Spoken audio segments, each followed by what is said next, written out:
د ملګرو ملتونو د بشري مرستو د همغږۍ ادارې اوچا په افغانستان کې د روژې میاشتې رابره کېدو او په دغه هیواد کې د خوړو د نه خوندیتوب سره مخ د اړمنو افغانانو اړتیاو ته په کتو ویلي چې په دغه میاشت کې میلیونونه افغانان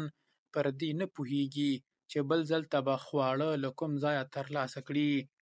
اوچا د یکشنبې پر ورځ د مارچ پر 2 او د کب پر 12 د ایکس په ټولنیزه شبکه کې په یو پیغام کې ویلي چې اوس مهال په افغانستان کې 14.8 میلیونه وګړي د خوړو د نه خوندیتوب سره مخ دي. د ملګرو ملتونو د بشري مرستو د همغږۍ دفتر اوچا ویلي چې په افغانستان کې 3.1 میلیون وګړي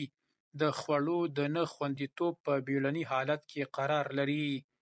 اوچا په افغانستان کې بشري مرستو ته د اړمنو افغانانو د شمیر د زیاتېدو سره هممهاله په دغه هیواد کې د بشري اړتیاو د پوره کېدو لپاره د بودیجې پر کمښت باندې هم اندېښنه ښودلې ده. د ملګرو ملتونو دغه ادارې ویلي چې په افغانستان کې اړمنو افغانانو ته د اړتیاو د پوره کولو لپاره د 1.9 میلیارډو ډالرو د اړینې بودیجې یوازې 9.9 میلیونه چې د ټولې اړینې بودیجې 0.9% کېږي تر اوسه ترلاسه کړې ده. د ملګرو ملتونو د بشري مرستو د همغږۍ دفتر له نړیوالې ټولنې څخه افغانانو ته د نورو مرستو د چمتو کولو غوښتنه کړې ده. په افغانستان کې د بشري مرستو لپاره د بودیجې د کمښت په اړه اوچا د اندېښنه په داسې حال کې څرګنده کړې